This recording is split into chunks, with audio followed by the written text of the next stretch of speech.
Hello dear students, this is Bhagyashree Wankhede from Electronics and Telecommunication Department, NIT Polytechnic Nagpur. Welcomes you all for the lecture number 1 of the subject Control System and PLC from the unit PLC Hardware and Programming. So the course outcome related to this topic are the maintain PLC based process control system. As this is the last unit of this topic or this subject, the course outcome is also the fifth one, which is related to the topic maintain PLC based process control system. The learning outcomes means after completion of this topic, we will be able to understand the meaning of discrete input modules, describe the block diagram, specifications, AC and DC input modules, syncing and sourcing concept of DC input modules. Now, what is the input modules? Already we have discussed in the previous unit about the input modules. The input module serves as the link between field devices. यानी जो भी हमको devices connect करना है वो devices और जिसके साथ कनेक्ट करना है, हमें PLC के साथ कनेक्ट करना है तो डायरेक्टली फील्ड डिवाइसेस PLC के साथ हम कनेक्ट नहीं करते. उसके लिए हमको एक मीडिएटर चाहिए, दैट इज़ द लिंक. तो वो जो लिंक होती है जो फील्ड डिवाइसेस को PLC के साथ जोड़ता है उसी को हम इनपुट मॉड्यूल्स कहते हैं. Each input module has a terminal block for attaching input wiring from each individual field input device.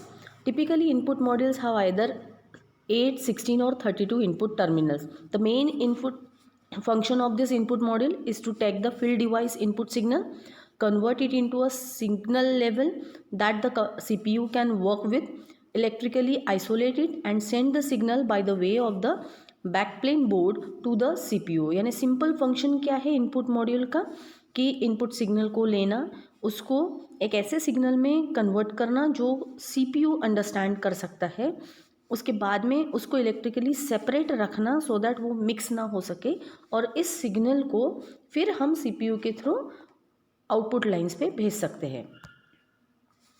Discrete input modules. अब डिस्क्रिट का आपको लोगों को पता है कि विच इज़ नॉट कंटिन्यूअस. तो discrete input module is the most common input interface use with programmable controllers. Discrete input modules जो है वो AC भी हो सकते हैं या DC भी हो सकते हैं. डिस्क्रिट का मतलब होता है अलग अलग, सेपरेट, ठीक है, नॉट इन अ कंटिन्यूअस वे. तो हम डिस्क्रिट का मतलब जो जैसे हम कंपोनेंट्स पढ़ते हैं, रजिस्टर, कैपेसिटर, इंडक्टर, तो इनको हम डिस्क्रिट कंपोनेंट कहते हैं. डिस्क्रिट का मतलब अलग अलग तरीके के कंपोनेंट्स को एक साथ लेके आना. देन डिस्क्रिट इनपुट मॉड्यूल्स, इसका जो AC और DC ये जो बाइफर्केशन किया गया है इसमें आप देख सकते हो कि what is the voltage range, what is the AC voltage, DC voltage, उसके बाद में इसको सिंगिंग के लिए, सोर्सिंग के लिए कितना करंट या वोल्टेज लगता है. ये जो डिफरेंस यहाँ पे दिया हुआ है ये इस टेबल में हमने मेंशन किया हुआ है, ठीक है. Next, these are the typical connections. तो ये जो दिया है this is your input module, जो इनपुट डिवाइसेस को CPU के साथ में कनेक्ट करने के पहले ये this is just a link है ना. यानी ये हो गया आपके इनपुट फील्ड डिवाइसेस जिसको हम कनेक्ट करते हैं CPU के साथ, लेकिन these are the input modules are serving as the link between the devices and CPU. तो ये जो लिंक यहाँ पे दिखाई गई है, तो number of holes are there. तो कुछ पॉइंट्स दिए हुए हैं, जिन पॉइंट्स कुछ पॉइंट्स कॉमन दिए गए हैं, यानी ये सप्लाई, ये जो फील्ड डिवाइस है, ये फील्ड डिवाइसेस का जो कॉमन पॉइंट है उन लोगों को कॉमन किया गया है. सो AC और DC के लिए अलग अलग दिखाए गए. Now this is the block diagram of AC input module. AC input module और DC इनपुट मॉड्यूल में एक ही डिफरेंस है कि यहाँ पे इनपुट में इनपुट सिग्नल जो है वो AC टाइप का है, बाकी rest of the circuit diagram is very similar. Bridge rectifier, noise and debounce filter, उसके बाद थ्रेशोल्ड डिटेक्टर, फिर ऑप्टिकल आइसोलेटर, फिर logic CPU device, input status table and this is the LED indicator. So AC input modules specification. तो कुछ ऐसे parameters होते हैं जिनको AC इनपुट मॉड्यूल्स के लिए पढ़ना बहुत ज़रूरी है और उसके स्पेसिफिकेशंस क्या होने चाहिए. These are very important factor. So voltage is the one specification, this is the operating voltage at 47 to 63 hertz, यानी ये फ्रीक्वेंसी रेंज पे जो वोल्टेज काम करेगा उसको ऑपरेटिंग वोल्टेज कहा जाता है. Input, this indicates the number of inputs the module has, module में कितने इनपुट्स है वो यानी इनपुट्स. उसके बाद पॉइंट्स पर कॉमन, पॉइंट्स पर कॉमन का मतलब एक जितने भी कॉमन पॉइंट्स है उस पर हम कितने इनपुट डिवाइसेस को लगा सकते हैं. This is the number of input points that share the same common connection. As an example, 116 point input module could have all input point sharing one common, यानी 16 पॉइंट्स के लिए कॉमन एक common terminal हो सकता है, इसलिए उसको 16 points पर कॉमन कहा जा सकता है. And a different 16 point input modules might have two group of 8 input points. ऐसा भी हो सकता है कि 16 पॉइंट्स को हम दो ग्रुप में डिवाइड कर दे, 8 और 8 पॉइंट के लिए कॉमन कनेक्शन रहेगा और दूसरे 8 पॉइंट के लिए एक कॉमन कनेक्शन रहेगा. So each group of 8 would have its own separate common. Then backplane current draw, इसका मतलब क्या है? Each module takes power from the PLC power supply to operate the electronic on the module. This specification will be used when calculating power supply loading. तो backplane current draw का मतलब क्या है कि हर एक जो मॉड्यूल होता है वो कहाँ से पावर सप्लाई ले सकता है? PLC के पावर सप्लाई से पावर सप्लाई ले सकता है, सो दैट इलेक्ट्रॉनिक डिवाइस या इलेक्ट्रॉनिक मॉड्यूल को हम रन कर सकें. उसको बैकप्लेन करंट ड्रॉ कहा जाता है. उसके बाद maximum signal delay, signal delay is the limit it takes, signal delay ये एक टाइम है, it takes for the PLC to pick up the field input signal, digitize it and store it in a memory. यानी ऐसा time जो signal को लेता है उसको डिजिटल सिग्नल में कन्वर्ट करता है और मेमोरी में स्टोर करता है. इन पूरे प्रोसेस को जो टाइम लगता है that time is called as maximum signal delay. This specification is usually listed for signal turning on and for a signal turning off. उसके बाद में हम कुछ और स्पेसिफिकेशन देखेंगे. That is nominal input current. This is the current drawn by an input point at nominal input voltage. Maximum inrush current, this is the maximum inrush current the module can handle. यानी जितना current flow हो रहा है, जो maximum current जो module handle कर सकता है, उससे ज़्यादा अगर करंट हो गया तो मॉड्यूल डैमेज हो सकता है. इसलिए जो मैक्सिमम करंट हैंडल कर सकता है उसी को इनरश करंट कहा जाता है.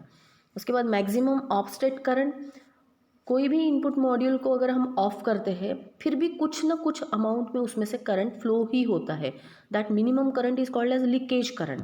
लेकिन ऐसा लीकेज करंट जो सिस्टम को ऑफ मेंटेन करके रखे उसको कहा जाता है मैक्सिमम ऑफसेट करंट. यानी उस करंट का कोई असर नहीं होगा और वो मॉड्यूल ऑफ स्टेट में ही रहेगा, तो ऐसे करंट को ही हम मैक्सिमम ऑफसेट करंट कहते हैं. This is the maximum amount of current typically from leakage from a solid state input device that a module can accept while remaining in an off state. उसके बाद में this is the block diagram of DC input model. The minor difference I have already explain that instead of this DC voltage, AC में AC voltage रहता है, लेकिन DC में यहाँ पे DC सिग्नल यहाँ पे इनपुट पे दिया गया है. Rest of the diagram is very similar.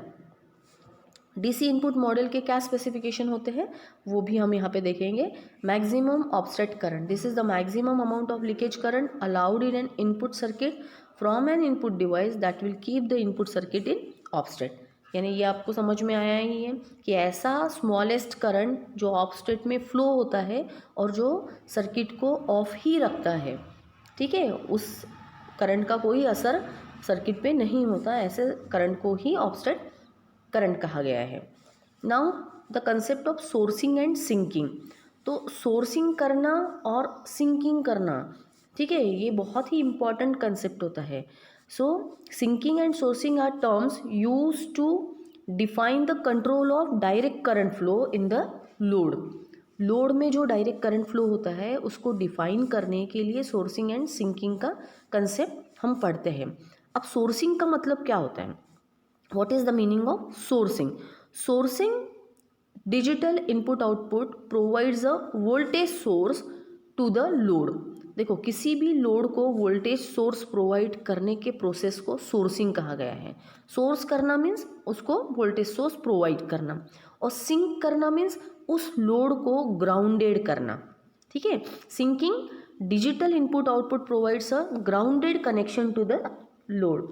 यानी सिंकिंग का मतलब लोड को ग्राउंड कनेक्शन प्रोवाइड करना, और सोर्सिंग का मतलब लोड को वोल्टेज सोर्स प्रोवाइड करना।